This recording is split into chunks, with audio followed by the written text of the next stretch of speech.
시청해주시는 시청자 여러분, 한 주간도 안녕하셨습니까? 오늘 다시 만나뵙게 돼서 반갑습니다. 오늘은 요한복음 강해 제2장을 시작할 차례입니다. 제2장에 들어가기 전에 1장을 좀 간단히 좀 몇 마디 언급을 하고 넘어가기로 하겠습니다.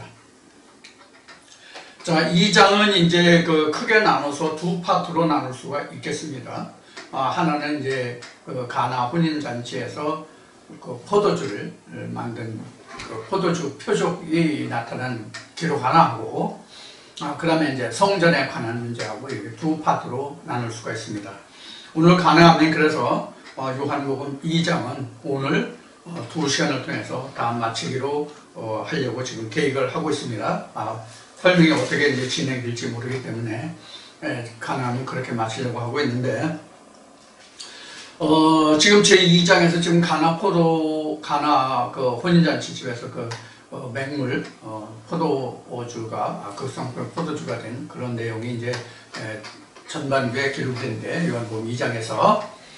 그런데 예수가 이렇게 포도주 이적 표적을 보일 수 있었던 것은 예수가 바로 그런 것을 나타낼 수 있었던 것이 아니라, 예수가 이미 1장에서 언급한 바와 같이 그 세례 요한에 의해서 예수가 세례를 받은 후에 이러한 일을 할 수가 있었다는 사실입니다. 요한복음 1장을 시작할 때도 말씀을 드렸지만, 요한복음 1장에서도 말씀을 드렸지만, 지금 요한복음에 기록된 이것은 사도 요한이 예수를 보고 기록한 것이 아니라 세례 요한을 보고 예수 그리스도를 발견해 가는 그러한 과정을 지금 기록한 것이라고 말씀을 드렸어요. 우리가 지금 저와 함께 요한복음을 지금 살펴보고 있는데, 요한복음을 제가 아닌 많은 목사들이 강해를 한다고 그래가지고 유튜브에 보면 무한한 영상들이 나와 있음을 여러분들이 알고 계실 거예요. 저도 유튜브를 통해서 요한복음 강해라고 해서 나와 있는 몇 편을 저도 듣진 않았지만 여러 교회 목사들이 이것을 해놓고 있는 그 동영상들을 본 적이 있거든요. 그러나 제가 여러분들에게 증거해 드리는 바와 같이 누가 과연 성경에 기록된 대로 하나님의 사정을 알아서 하나님의 뜻대로 그 말씀을 증거하고 있는지 하는 문제는 들으시는 여러분들이 생각하셔야 할 부분입니다. 마치 지금 말씀드린 바와 같이 지금 요한복음을 기록한 이 사도 요한이 누구를 통해서 세례 요한을 보고 예수 그리스도를 보고 하나님의 역사를 지금 이루어 가는지, 그 하나님의 세례 요한과 세례 요한에 의해서 예수를 발견하면서 누가 지금 요한복음을 기록해가며 요한복음을 기록해 가고 있는 그 사람은 지금 어떤 사람인지를, 하나님과의 관계에서 어떤 사람으로 되어가는지를 여러분들이 보실 수 있어야 한다는 이야기입니다. 자, 그래서 예수가 지금 제2장에서 요한복음 2장에서 지금 가나 혼인잔치에서 지금 포도주 기적을 나타내는데, 이것이 예수가 처음 나타낸 예수가 행한 표적 중에 첫 번째 표적이라고 나오죠. 그럼 과연 예수는 어떠한 과정을 거쳐서 이러한 혼인잔치집에서 포도주에 맹물로 극상품 포도주가 되는 이러한 표적을 나타낼 수 있었는가 하는 그 과정을 여러분들이 꿰고 있어야 된다는 이야기예요. 무슨 뜻인지 이해하셨어요? 그러니까 요한복음 1장을 하면서 예수가 어떠한 과정을 거쳤는지 여러분들이 알지 못하시면 제2장에서 요한복음 2장에서 예수가 어떻게 이 저 맹물 포도주로 맹물로서 지금 극상품 포도주로 만들 수 있었는지 그 뜻이 무엇인지를 여러분들은 이해할 수 없다는 거예요. 그러니까 요한복음 1장은 요한복음 1장이고 2장은 2장이고 3장은 3장이고 이렇게 그냥 각 파트별로 여러분들이 이해하실 수 있을지는 몰라도 요한복음 전체를 다 통째로 엮을 수는 없다 그런 얘기예요. 그런 식으로 들으시면. 자, 이제 말씀을 진행하면서 여러분들과 함께 어떤 내용인지를 살펴보도록 하겠습니다. 자, 2장 1절부터 시작하겠습니다. 오늘 주제는 요한복음 강해 2장, 요한복음 2장 지금 첫째 시간입니다. 사흘 되던 날에 갈릴리 가나에 혼인이 있어 예수의 어머니도 거기 지금 찢어져 나와서 잘 안 보이는데 어머니도 거기에 있어서 제자들도 혼인의 청함을 받았더라. 근데 결혼잔치집에 포도주가 모자란지라 예수의 어머니가 예수에게 이르되 저희에게 포도주가 없다 하니 예수께서 가라사대 여자여 나와 무슨 상관이 있나이까 내 때가 아직 이르지 못하였나이다. 이렇게 해서 이제 지금 4절까지를 지금 보았는데요. 지금 가나 혼인잔치에 지금 그 예수도 있고 혼인잔치에 혼인집에 그 예수도 있고 마리아도 있고 그 제자들도 있고 뭐 이제 이런 상황이에요. 이 등장 인물들을 보면 장소는 지금 가나고 지금 때는 혼인잔치고요. 자, 그러면 우리가 혼인잔치라고 하면 여러분들 무엇을 생각할 수 있어요? 혼인잔치면 지금 남녀 한 쌍이 지금 결혼해서 새로운 한 가정을 이루는 그런 그 과정을 지금 말하고 있잖아요. 그런데 우리가 성경에서 방금 말한 대로 세상에 많은 결혼들이 있고 세상에 많은 나라별로 결혼 그 풍습이 있어요. 그런데 풍습이 다 다르고 많은 나라들에서 많은 그 족속들에 대해서 민족들에 대해서 많은 결혼에 대한 여러 가지 그 풍습이 많이 그 다르잖아요. 우리나라에도 지방별로 하는 그 결혼식이 조금씩은 다르잖아요. 지금은 뭐 가장 일반화되어 있지만은 이 식장에서 뭐 하기 때문에 가장 일반화되어 있지만은 또 형식화되고 구도화되어 있지만은 옛날에 혼인잔치는 상당히 특색이 있었잖아요. 지방별로 또 나라별로 뭐 얼마나 달랐겠어요. 자, 그런데 공통점으로 우리가 잔치에서 빼지 못할 것이 바로 뭐냐면 피로연이라는 것이에요. 쉬운 예로 우리 말로 하면 잔치예요. 잔치죠. 그런데 잔치를 하건 상가집에건 빠지지 않는 것이 뭐냐면 떡과 술과 고기예요. 이게 세계 공통적인 사항이에요. 특히 이제 결혼 같은 데는 한 가지 더하여 뭐가 들어가느냐면 국수가 들어가죠. 국수가 들어가는 것이 뭐냐면 이게 공통적인 사항인데 이 동양식은 전에 다큐멘터리에서 보더니 그 누들에 대한 역사, 국수에 대한 다큐멘터리를 KBS에서 한 적이 있는데 이게 상당히 역사적인 기록이 있더라고요. 그래서 국수가 길잖아요. 길기 때문에 그 수명을 연장하고 깨끗하니까 깨끗하게 살고 뭐 그런 의미를 민족별로 다 띄고 있더라고요. 나라는 다르지만 그런 생각들이 다 들어있더라고요. 그래서 이제 그 잔치하면 지금 말씀드린 것 같이 빼지 못한 것이 바로 떡과 술과 고기예요. 거기에 이제 결혼잔치면 우리나라 같은 경우는 국수가 결혼잔치에 꼭 들어가죠. 그래서 전에는 야, 너 언제 국수 낼 거야? 야, 국수 먹고 싶은데 너 빨리 장가가 이 얘기를 야, 너 국수 먹으려는데 국수 언제 낼 거야? 이런 식으로 얘기를 한 적도 있었어요. 좀 젊었을 시절에는요.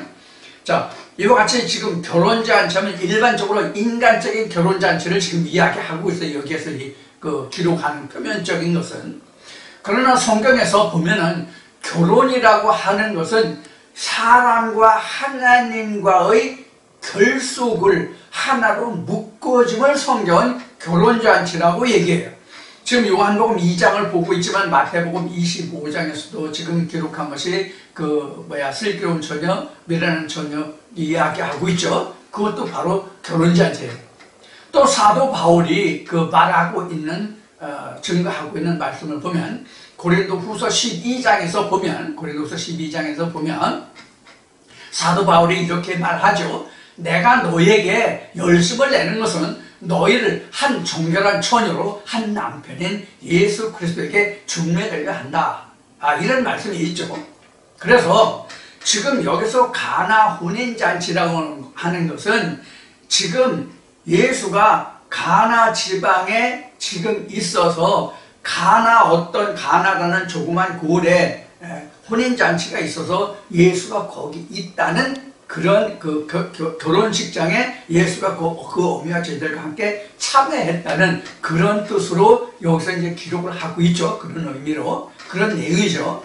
그런데 성경에서 우리가 결혼이라고 한다면 가장 먼저 기록된 기록이 어디냐면 창세기 2장이에요. 창세기 2장이에요. 여러분들도 잘 아시는 것 같이 또 이 동영상을 보시는 분들 중에서도 혹여 결혼식의 주례로 나서서 창세기 2장에 기록된 여자와 남자와 여자가 한 몸이 될지니 부끄러워 아니하더라. 벗었어도 부끄러워하지 않더라. 이와 같은 내용의 말씀으로 여러분들이 주례사를 대신했을 그런 목사님이나 혹시 주례를 서셨던 분들이 혹여 계시지는 않을지 하는 생각을 해보게 됩니다. 그래서 남녀가 결혼하는 가장 첫 대목이 창세기 2장에서 기록이 됩니다. 자, 그러면 지금까지 말씀드린 바와 같이 성경에서 결혼이라고 하는 것은 하나님과 인간의 결합이 결혼이에요. 가장 대표적인 것이 지금 고린도후서 12장에서 예를 든 한 남편이 예수 그리스도에게 너를 정결한 처녀로 중매되려 함이라는 말씀이 되죠. 그래서 결혼이라는 것은 곧 예수와 인간이 하나 되는 순간이 결혼이에요. 그러니까 예수가 없는 결혼은 성경에서 없어요. 성경에서 말하는 결혼은 예수가 빠진 결혼이 없어요. 그러니까 이 이야기는 예수가 항상 모든 믿는 이들의 우리 인간이 따지는 남녀 성별을 무시하고 관계없이 예수가 우리 모든 인간의 남편이에요.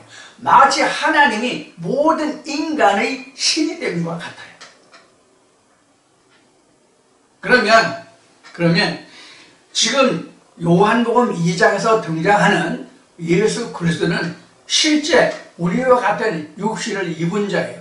이미 요한복음 1장 14절에서 그는 말씀이 육신을 입은 자인데 독생하신 하나님 아들이 나타났다고 이미 말씀에 앞에 지나왔죠? 요한복음 1장에서요. 자, 이 예수가 지금 가나안에 있는 거예요. 가나에 있는 거예요. 결혼잔치. 그럼 여기서 신부가 누구겠어요? 신부가 누구냐고요? 어떤 한 사람이에요. 누구일지 몰라요. 누구일지 몰라요. 나일지 너일지 그일지 누구 몰라요 지금요. 자, 이 이야기는 바로 무엇과 같으냐면 여러분들이 지금 저와 함께 이 말씀을 나누잖아요. 지금 듣고 계시잖아요. 시차는 있어요. 지금 제가 이 말씀을 여러분들에게 증거하고 있는 이 말씀을 동영상에 올리기 위해서 지금 제가 이 말씀을 하고 있는 이 순간은 지금 2021년 12월 12일 10시 10분경이에요. 지금요. 그럼 여러분들 적어도 이걸 한 3시간 정도 후에 들으실 수 있거든요. 제가 이 동영상을 녹화해서 작업을 해서 동영상 유튜브에 올라가기까지는 시간이 많이 걸려요. 이 동영상을 찍는데 앞으로 이 시간 포함해서 다음 시간까지 해서 예배하는 동영상을 준비하는 시간이 2시간. 동영상을 준비해서 이것을 인터넷에 올릴 수 있도록 인코딩하고 다시 이것을 변환 작업을 컨버팅하고 뭐 이렇게 하는 작업이 1시간 이상 걸려요. 그럼 최소한도 시차가 2시간에서 3시간 걸리거든요. 그럼 여러분들이 동시에 듣지 못해도 어쨌든 시차를 두고 들으실지라도 이 말씀을 들으시면서 여러분들이 제가 증거해드린 이 말씀을 통해서 예수가 세례를 받고 예수가 여러분들에게 남편으로 오심을 여러분들이 목도한다면 바로 여러분들이 그 순간에 가나 혼인잔치집에 있는 거예요. 이런 것을 여러분들이 꼭 반드시 집어넣으시라는 얘기예요. 깨달으시라는 얘기예요. 제가 그래서 이런 얘기를 많이 했죠. 누구든지 제가 증거하는 이 말씀을 보고 들을 수 있다. 누구든지 다 보고 들을 수 있다. 자기가 듣고자 하고 마음만 먹으면 보고 들을 수 있다. 그러나 보고 들었다고 해서 누구나 다 깨닫는 것은 아니다. 이렇게 말씀을 드렸죠. 그래서 보는 눈, 듣는 귀, 깨닫는 마음은 여호와의 주신 것이다. 그렇게 말씀을 드렸어요. 바로 이것이 보고 듣고 깨닫는 데까지 이르러야만 비로소 우리는 어느 자리에 있는 거예요? 가나 혼인잔치집에 있는 거예요. 가나 혼인잔치집에 있는 사람만이 비로소 포도주가 떨어지고 새로운 포도주가 있어야 된다는 것을 알아요. 그럼 포도주가 떨어졌으면 어떤 포도주가 떨어졌어요? 묵은 포도주. 이미 발효된 포도주가 떨어졌다는 뜻이에요. 이미 발효된 포도주가 떨어졌다는 얘기예요. 그것을 누가 알아요? 예수의 어미 마리아가 알아요. 마리아가 얘기해요. 예수에게 뭐라고요? 포도주가 떨어졌다고. 그럼 여러분들 여기서 이 마리아가 누구예요? 마리아가 누구예요? 지금 여기에 지금 예수와 마리아와 그 제자들도 지금 같이 있는 거예요. 그러면 이 마리아와 예수를 누가 봤어요? 누가 봤어요? 사도 요한이 본 거예요. 사도 요한이 본 거라고. 사도 요한이 지금 이 요한복음을 기록한 사도 요한이 이 광경을 본 거예요. 누구에게 포도주가 떨어졌어요? 가나 혼인집인데 실제로는 이 포도주가 떨어진 그 당사자가 누구예요? 나예요. 나 사도 요한이에요. 그렇게 생각을 해보시라고요. 내게 포도주가 없잖아요. 왜 포도주가 없어요? 왜 포도주가 없어요? 예? 왜 포도주가 없다고 여기서 기록하고 있을까요? 묵은 포도주가 끊겼다는 얘기예요. 이 이야기는 포도주가 끊겼다는 얘기는 무슨 이야기냐면 이런 이야기예요.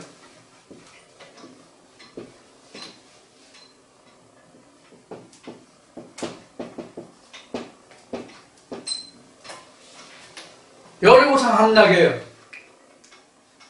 예? 여기가 요단이죠?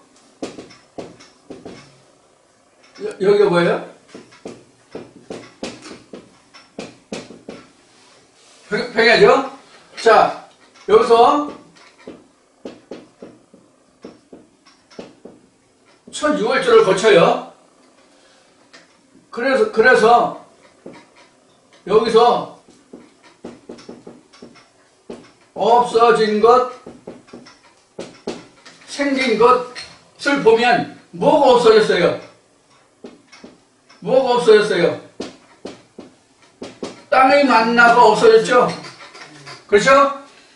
여리고 요단강을 넘어서 여리고 평야에서 첫 번째 6월절을 지났을 때 6월절을 치렀을 때에 땅에서 만나가 끊기고 생긴 것은 뭐예요?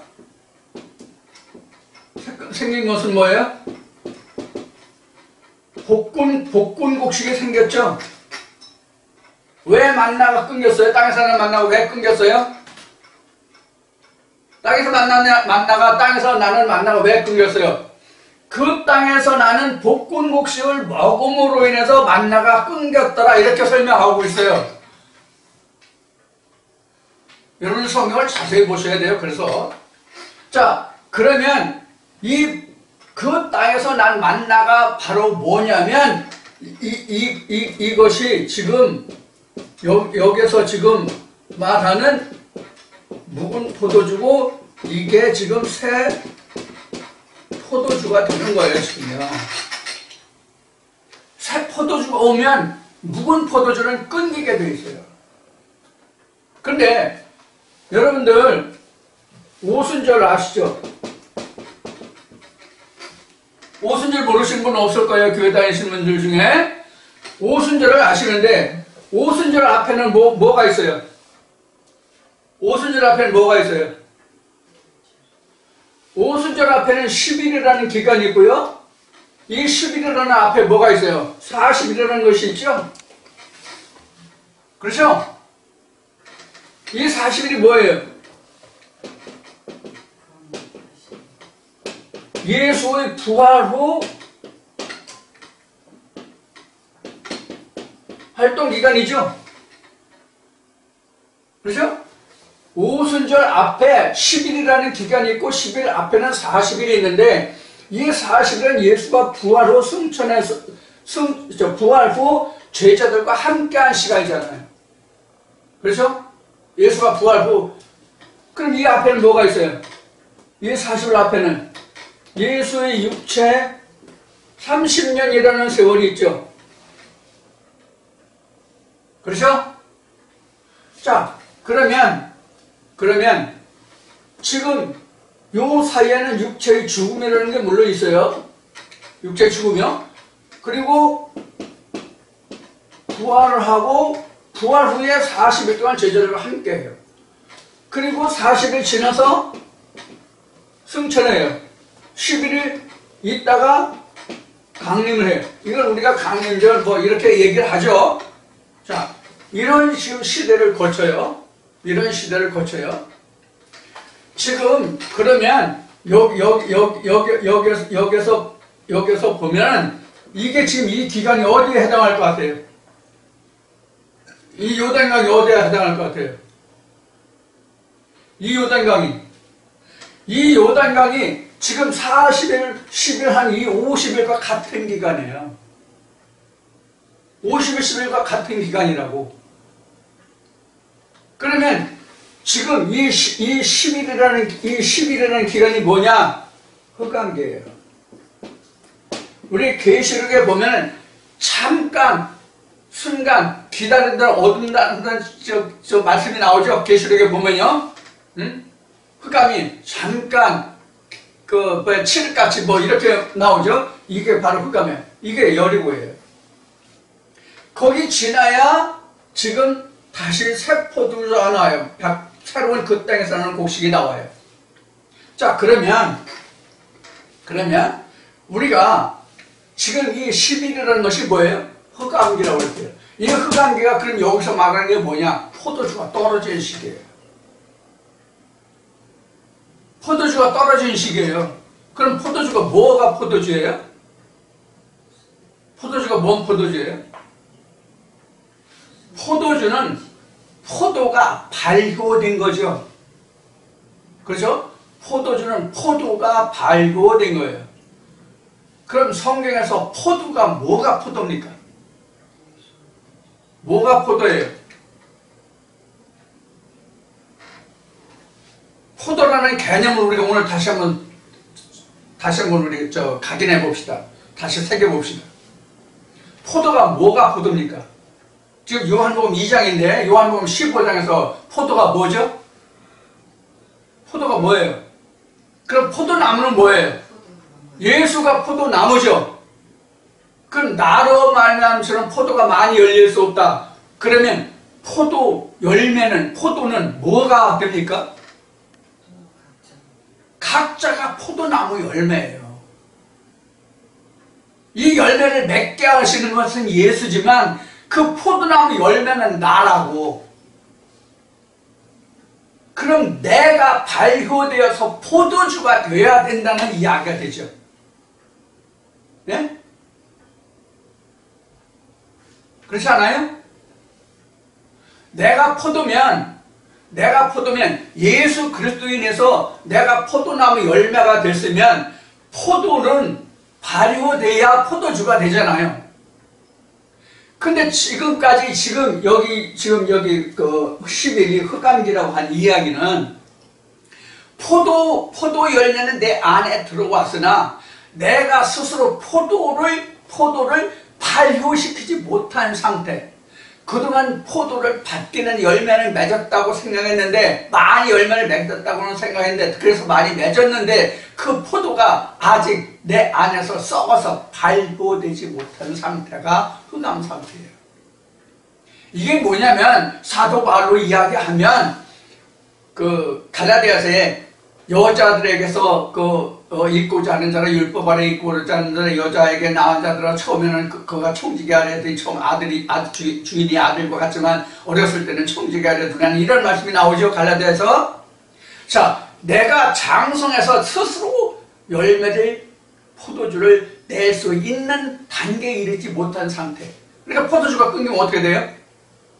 이미 다른 사람으로 받던 그 포도주가 끊기면 어떻게 돼요? 내가 포도주를 만들어 먹어야 되잖아요. 근데 내가 아직 말씀이 발효시켜서 포도주를 내지 못해. 그럼 그게 흑암 기간이에요. 그럼 그 기간이 뭐냐? 이미 요한복음 1장에서 지나온 공관복음에서 이야기한 예수가 세례요한에게 요단강에서 세례를 받는 일이에요. 그래서 앞에 모두에 얘기했죠. 가나 혼인잔치에 예수가 등장하는데 예수가 가나 혼인잔치에서 포도주를 빚는데 이 포도주를 어떻게 빚게 되느냐 하는 과정을 여러분들 이해하시겠느냐 하는 얘기를 그래서 한 거예요. 이미 세례를 받았잖아요. 그럼 예수가 세례를 받았다는 뜻이 뭡니까? 예수가 세례를 받았다는 뜻이 뭐예요? 성경에서 말하는 세례를 여러분들은 어떻게 알고 계시느냐 하는 질문이에요. 세례가 무엇입니까? 하나님이 드러나심이 세례예요. 하나님과 예수 그리스도가 드러남이 세례예요. 무슨 뜻인지 이해하시겠어요? 그러면 드러남이라고 하는 것은 누구에게서 드러나는 거예요? 지금 여기에서 세례요한이 있고 여기 요한복음을 기록한 요한이 있고 예수가 있고 예수의 모친이 있고 그 제자들이 있어요. 그러면 여기에서 예수가 드러나는데 누구에게 드러나느냐 하는 거예요. 지금 여기 등장인물 중에서 지금 이야기한 등장인물 중에서 누구에게 예수가 드러나느냐고요. 요한에게 드러나는 거예요. 요한에게. 즉 우리로 말하면 조금 전에 여러분들에게 말씀드린 바와 같이 여러분들에게 예수 그리스도가 발견되면 여러분들이 가나 혼인잔치에 있는 주인공이라고 말씀을 드렸죠. 그 이야기와 같은 거예요. 그래서 예수 그리스도가 드러날 때까지가 지금 10일이에요. 우리가 육체대로 알던 시절이 지난 40일이고 지난 30년이고 그래요. 예수 그리스도를 놓고 보면.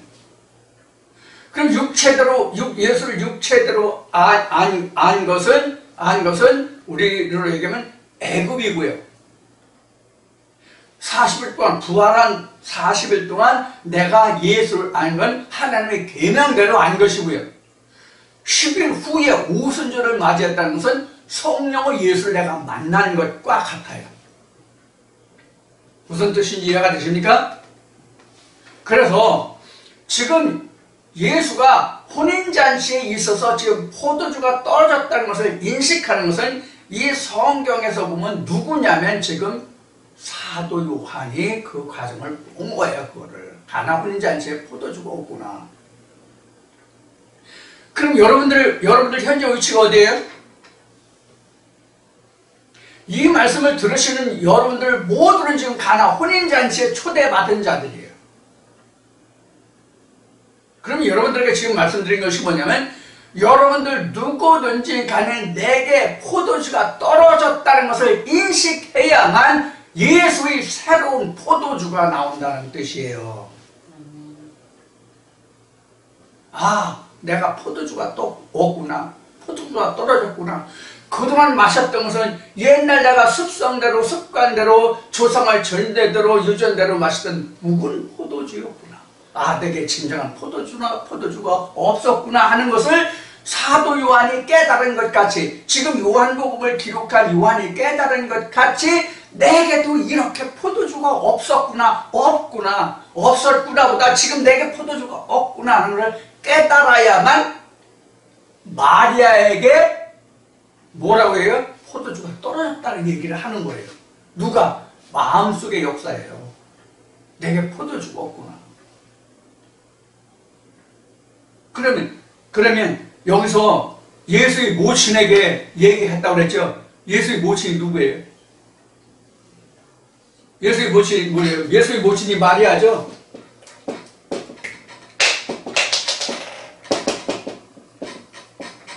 이 마리아가 뭐예요? 창세기 2장의 이시야예요. 이시야, 여자. 갈라디아 4장 24절인가 어디 이하에 있는 이거 여자.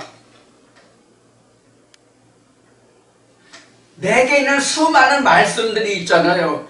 이 말씀들이 예수가 말하기를 내 포도주가 없습니다. 포도주 주세요. 이런 얘기예요. 그런데 예수가 뭐라고 그래요? 여자여, 아직은 내 때가 이르지 아니하다.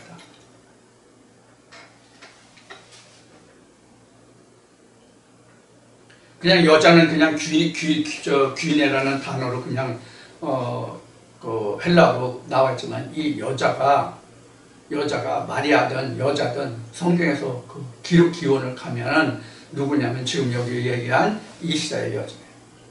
여자, 즉 언약이에요. 갈라디아 4장에 사도 바울이 이미 풀어놨어요. 교회에 나오는 세상에 있는 남자와 여자 성별의 상대적인, 남자의 상대적인 성인 여성을 여자라고 한 게 아니라고. 그러니까 예수를 낳을 수 있는, 예수를 품은 언약의 말씀이 여자예요.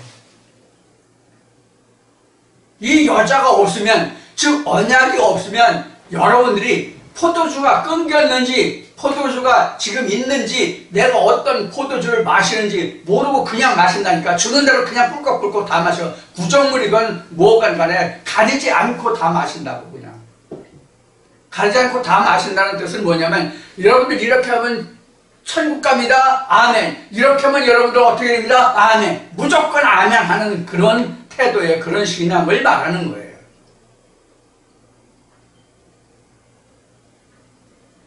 우리는 포도주를 분별해야 되거든요. 말씀을 분별해야 되거든요.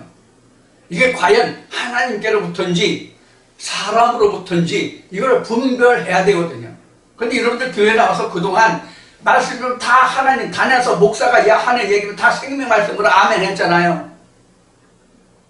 여러분들 이 교회만 나오면 헌신봉사만 잘하면 여러분들 천국 갑니다. 그러면 여러분들 뭐라고 그러세요?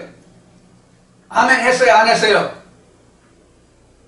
여러분들 말 안 해도 다 알아요. 왜 아니냐? 저도 그렇게 겪어왔기 때문에 알아요. 여러분들은 그럼 저와 다르겠어요? 똑같은 인생인데 같다고 봐요. 다만 정도의 차이는 있을지 몰라요. 그러나 다 그런 신앙생활들을 해왔어요. 뭐냐면 어떤 포도주인지를 우리가 분별하지 못했다고. 예수가 십자가에서 해흉의 그 병정들이 목마르다 하니까 신포도주를 적셔가지고 줬죠. 신포도주를 줘도 내가 맛있다고 먹었던 사람들이라고, 저나 여러분들이나. 무슨 이야기냐? 말씀을 분별하지 않고 무조건적으로 받아들였다는 얘기예요. 자, 이와 같이 우리가 여기서 모친이라고 하는 것은, 모친이라고 것은 마리아인데 여자다. 이것은 그건 뭐냐? 갈라디아 4장에 나오는 뭐다? 언약이다. 이렇게 말하는 거예요. 그러니까 내 말씀은 언약의 말씀들이 많잖아요. 하나님의 말씀은 다 언약이니까.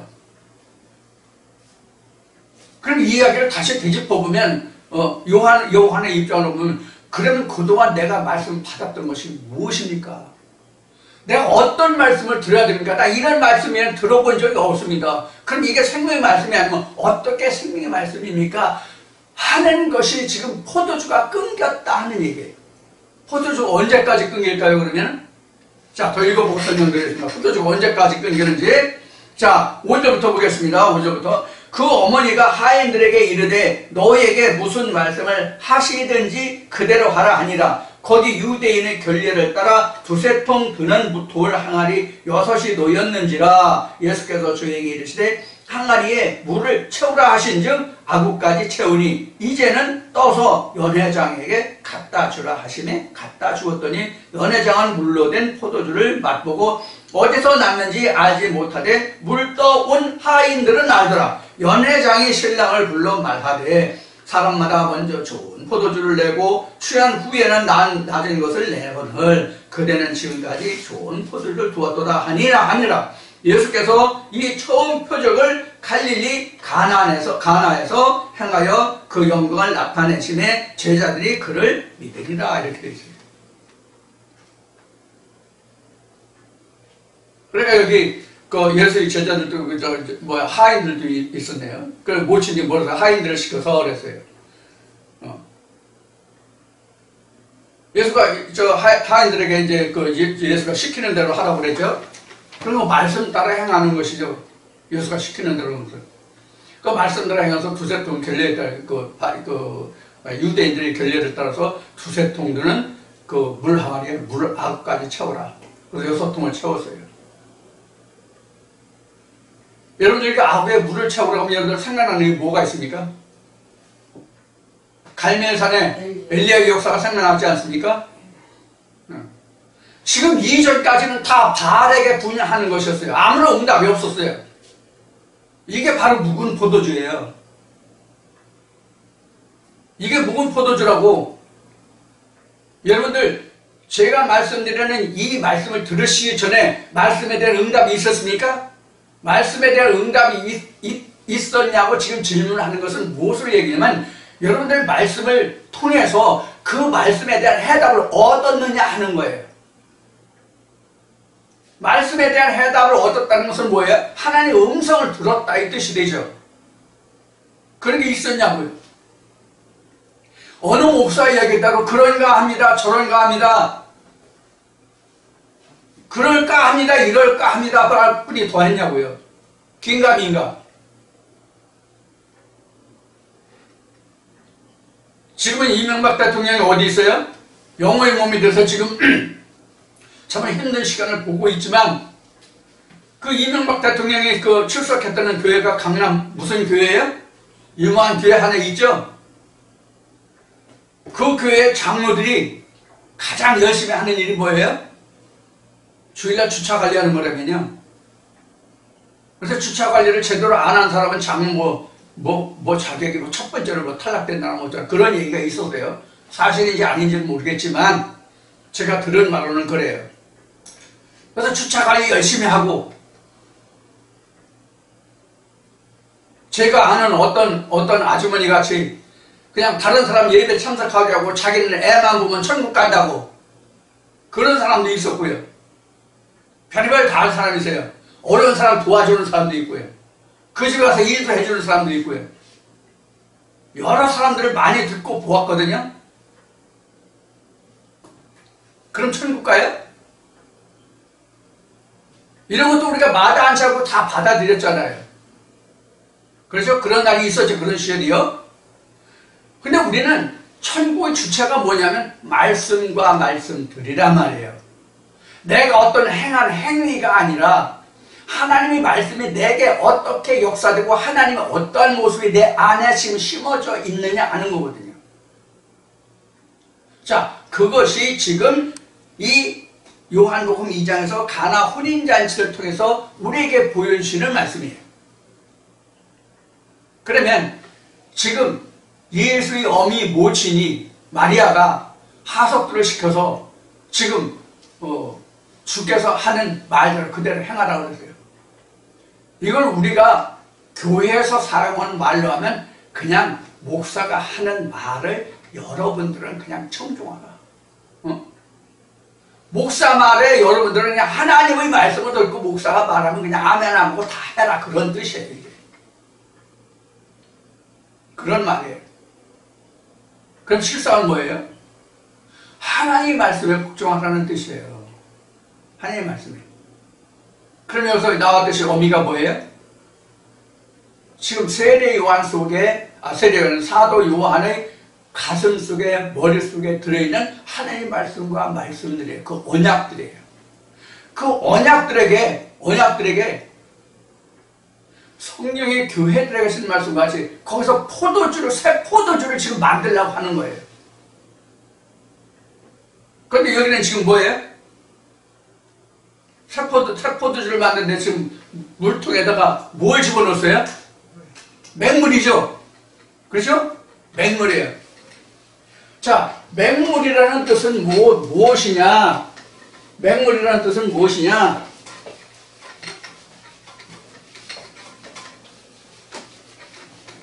여기 지금 맹물이라고 나왔나? 유대인의 결례를 따라 두세 동전 도다리 6이 놓였는지라 예수께서 저에게 이르시되 항아리에 그냥 물을 채우라네. 그냥 물.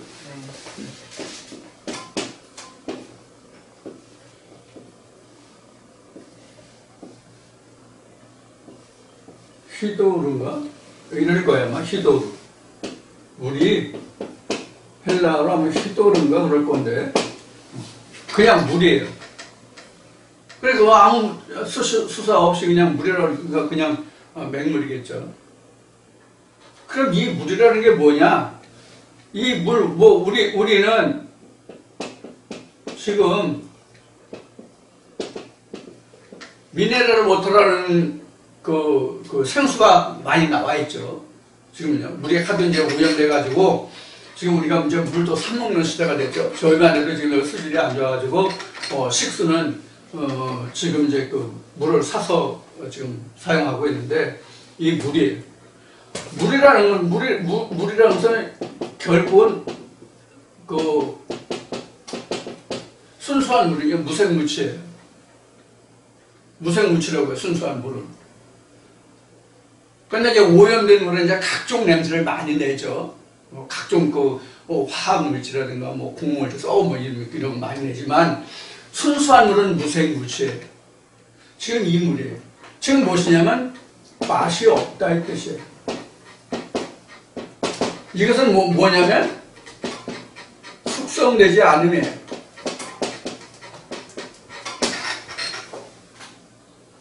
이것이 변해서 뭐가 됐어요?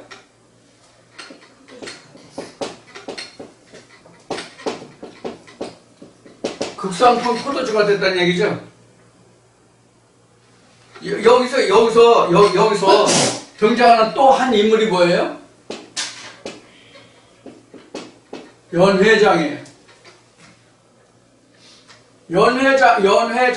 연회장이라는 이 마당장자를 써서 이 어떤 장소를 뜻하는 것이 아니라 이런 자예요. 어른 장자.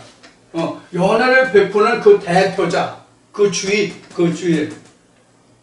그러면 이 연회장이 누굴까요? 하나님이에요.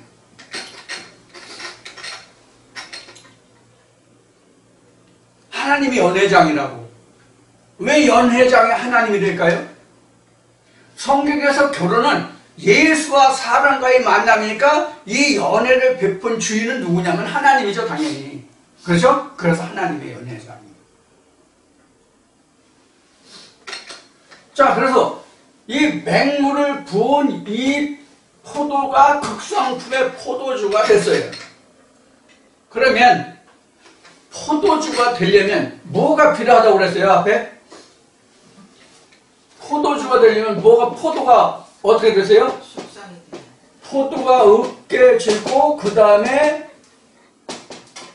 발효가 돼야 포도주가 되잖아요. 그렇지 않아요? 포도가 알맹이가 으깨지지 않고 통째로 그냥 있으면서 포도주로 발효가 되지는 않거든요. 그래서 여러분들 옛날에 그 영화 보셨는지 모르겠지만 그 뭐야 그 나바론 요새인가 나바론인가 어디 보면은 그 포도주 담그는 장면이 나오는데 많은 사람들이 포도주를 담그는 큰 탱크 안에 들어가가지고 발로 막 밟고 으깨는 장면이 나와요. 이렇게 포도가 포도주가 되려면 먼저 으깨지는 단계가 나와요. 그럼 포도주가 으깨지는 단계를 우리가 신학적으로 표현하면 무엇일까요? 자기 희생이에요. 자기 희생이라고요. 자기 희생인데 바로 이것은 뭐냐면 우리가 또 다른 말로 고난이라고 표현해요. 그럼 어떤 고난이에요? 어떤 고난이에요? 어떤 고난이냐고. 내가 육신적으로 나가서 일을 하고 뭐 헌신봉사하고 몸을 쓰는 그런 고난이에요? 가 아니라 하나님의 생명을 주는 포도주가 되기 위한 고난. 포도주가 진짜 하나님이 주시는 생명의 포도주가 되는 고난이란 말이에요. 그 포도주로 변화되기 위한 고난. 희생을 거쳐서 발효가 되고 이것이 포도주가 된단 말이에요. 그럼 이것을 우리가 율법적으로는, 즉 유전적으로는, 즉 신학적으로는 자기가 남보다 고생하고 힘든 어떤 일을 자초해서 청해서 하고 그런 과정을 거쳐서 터득하는 그 육신의 고통을 이겨내는 그런 것을 통해서 자기가 포도주를 마셨다고 생각하는 거예요. 자, 그러면 포도가 각자 자신이라고 앞에 말씀을 드렸죠? 그럼 포도나무는 뭐라고 그랬죠? 예수라고 그랬죠? 예수에 의해서 열리는 열매는 뭐예요? 우리가 교회에서 말하는 것이 또 그 바울이 갈라디아서가 얘기한 것이 성령의 열매예요. 성령의 열매는 9가지가 10가지 뭐 나오고 뭐 악의 열매 나오고 그러죠? 갈라디아서 보면은 이 성령의 열매예요. 그럼 이게 결국 뭐예요? 말씀과 말씀들이죠? 이 말씀들이 내 안에서 쪼개고 깨지고 이 말씀들이 발효돼야 된다고요. 내 안에서 이 말씀들이 썩어지고 발효되기 전까지는 아무런 맛도 내지 않는 뭐예요? 무미 건조한 말씀이죠. 그래서 무생무치라고 얘기하는 거예요. 그래서 이걸 맹물이라고 얘기하는 거예요. 그러니까 성령이 교회에 들어가시는 말씀으로 듣기 이전에 제가 여러분들에게 전하는 이 말씀은 모두가 다 뭐예요? 아무 맛도 없고 들어도 아무런 감흥도 없고 그런 물이에요. 물은 하나님이죠. 에레미야서 2장과 17장에 그렇게 말씀하신 물은 하나님이죠. 하나님 자신이잖아요. 자, 그런 물이래요. 그러다가 이 말씀이 내 안에서 있는 이 말씀들이 결국은 나라고 그랬지만 그 나라는 것은 내 안에 열린 예수로 인해서 열린 그 말씀과 말씀들이 깨져서 새로운 맛이 낼 때까지가 뭐냐면 지금 여기서 포도주가 떨어졌다가 새 포도주가 나오는 기간이에요. 앞에 이야기한 10일이에요. 40일이 지나고 예수가 승천하고 10일이 지나서 오순절에 내가 성령의 주되 깨닫는 시간이에요. 그때 지금 내가 포도주를 내는 거예요. 새 포도주를. 그럼 그 내가 새로 내는 그 포도주는 전에 내가 먹던 포도주하고는 판이 틀려. 근본적으로 틀려. 여러분들 말씀을 깨달으신 건 이게 무슨 이야기인지 여러분들 이해하실 거예요. 저도 지난날 이러한 과정이 있었는데 이 포도주는 진짜 어느 포도주와 지금 비교를 못해요. 그럼 연회장이 누구예요? 내가 될 수도 있고 하나님이라고 해서 내가 이거를 목도하는 거죠. 야, 전에는 그 포도주가 맛있다 그랬는데 묵은 포도주가 맛있다 그랬는데 이 포도주를 먹으니까 묵은 포도주, 아니 누가 무슨 새 포도주 저 맛을 알면 누가 묵은 포도주를 마셔? 안 마시죠. 자, 이 이야기를 진짜 술을 마셔본 사람들한테 질문을 해볼게요. 여러분들 아무리 맛이 좋아도 새로 담가서 발효가 된 새로 나온 포도주가 더 맛있습니까? 아니면 옛날 옛적에 담가놓은 단 하루라도 아니면 한 달이라도 아니면 1년이라도 더 묵은 포도주가 맛있습니까? 세상에 나와 있는 포도주를 말하는 거예요. 어느 포도주가 맛있습니까? 성경의 복음서에 나와 있는 대로 묵은 포도주를 맛보고 새 포도주를 맛있다 할 사람이 없죠. 그렇죠? 묵은 포도주 맛보고 새 포도주를 맛있다고 할 사람이 없잖아. 세상 포도주로 보면. 근데 성경으로 보면 묵은 포도주와 새로 난 포도주를 보면 어느 포도주가 진짜 극상품 포도주입니까? 새로 나온 포도주.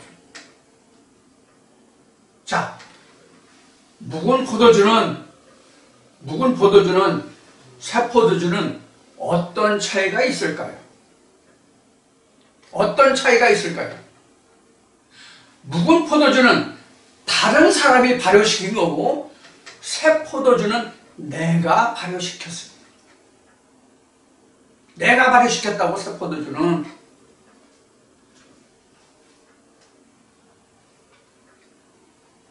그러면 누구 포도주가 더 맛있어요?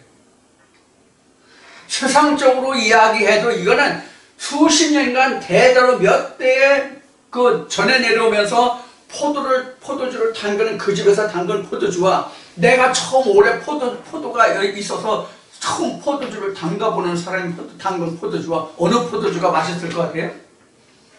흔히 한 말로 역사와 전통을 자랑하는 포도주가 맛있을 거 아닙니까? 근데 성경에는 그게 아니에요. 성경은 그게 아니라고 지금. 이제 막 담근 새로 나온 포도주가 맛있다고 그래요. 뭘까요? 다른 복음서에 보면 마태, 마가, 요한, 마태, 마가, 누가 복음을 보면 새 포도주는 새 부대에 담으라고 그러죠. 묵은 부대에 새 포도주와 헌 포도주를 담그면 부대가 찢어진다고요? 실제로 부대가 찢어집니까? 술 부대에 담습니까? 술 부대에 안 담습니다. 진짜 포도주는 오크통속 아니면 병 속에 남습니다. 오크통은 이제 참나무 이제 오크통인데 거기 담죠. 이 통이라고 하는 것은 곧 자기 자신의 통입니다. 왜 내가 통이냐? 이사야 5장에 나와 있는 말씀과 같이 이 나무는 이스라엘 백성들이라고 되어 있거든요. 이 나무는 이스라엘 백성들이라.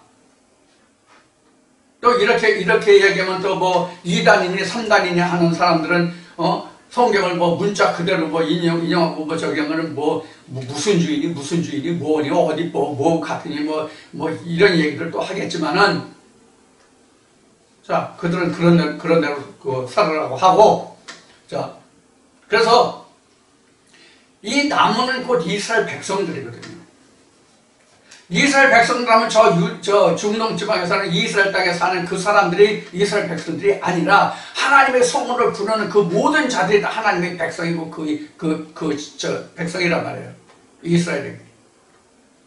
그럼 우리도 그 중에 한 사람이죠. 그 안에 나는 포도나무요, 그 안에 포도 열매가 있거든요. 예수가 중심이 돼서 포도 열매를 맺었단 말이에요. 포도 열매, 포도 송이를. 그럼 그 포도주가 내 안에서 나오는 거예요. 포도주는 어떤 과정을 거쳐서 지금 포도주가 된다는 것을 설명을 드렸고, 여러분이 제가 설명을 드리지 않아도 포도주를 어떻게 만드는지 다 아시게 모르는 분 없을 거예요. 말씀을 들으시는 분들은. 이래서 지금 이 연회장에 지금 이 가나 혼인잔치에 베풀어지는 이 연회장이 최고의 포도주를 내왔다고 그러는 거예요. 내가 마셔보니까 최고의 극상품 포도주였다는 얘기예요. 여기 이제 극상품이라고는 여기는 이제 안 나왔어요. 다른 말씀에 이제 그 중심에서 이제 극상 포도주라고 이제 이야기를 한 건데, 그래서 이제 제자들이 믿었죠. 믿었죠. 예수의 제자들. 여기서는 실제로 예수의 제자들이 앞에 얘기한 뭐 베드로도 있고 뭐 나다나엘도 있고 뭐 여러 사람들이 나왔죠. 그 제자들이 그때 당시에 육신을 입고 말씀이 육신된 예수를 믿었다는 말도 되겠지만 오늘은 그런 예수가 없잖아요. 오늘은 우리에게는 그러한 예수가 우리 앞에 없잖아요. 그럼 우리는 그 예수가 누구냐고요? 내게 포도나무 그 포도 열매를 맺게 한 그 근원, 그 근본이 예수란 말이에요. 내가 이 극상품 포도주를 맺을 수 있게 한, 포도주를 만들게 한, 새 포도주를 마실 수 있게 한 그 근본이, 그 나무가 바로 뭐냐면 예수란 말이에요.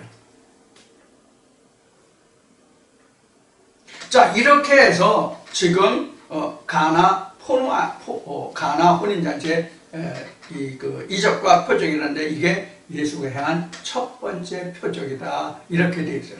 그러면 여기에 지금 증거된 말씀들을 보자고요. 말씀들을 보면 예수가 있고요, 예수의 모친 마리아가 있고요, 그 다음에 종들이라고 합시다. 종들이 있고 예수의 제자들이 있잖아요. 그렇죠? 이렇게 있는데 이것을 목도자가 누구라고요?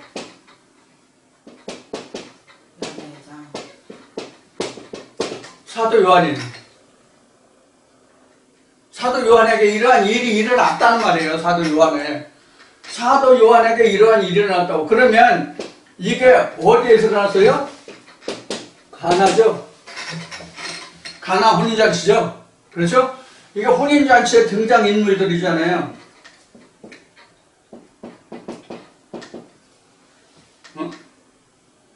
이게 종이라고 아는 거, 이게 뭐라고 돼 있어? 하인들이구나, 하인들. 종들이 아니라 하인들.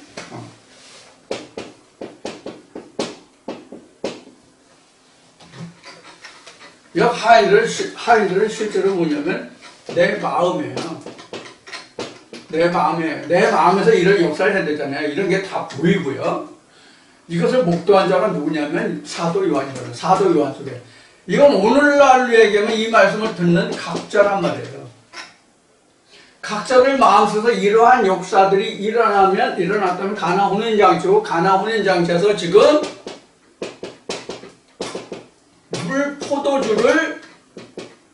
포도주를 마시는 사람들이에요. 근데 이게 최고 포도주죠? 그렇죠? 이게 뭐냐면 새 말씀, 진리의 말씀이에요. 이런 뜻이에요. 여긴 나와 있지 않지만 이것을 일반 결혼식으로 얘기하면 이 결혼이 원만히 이루어졌으므로 이런 뜻과 같은 거예요. 새 포도주를 마심으로 인해서 창세기 2장에 기록된 것과 같이 아담과 하가 하나가 됐는데 벗었어도 부끄러워하지 않더라, 이렇게 된 거예요.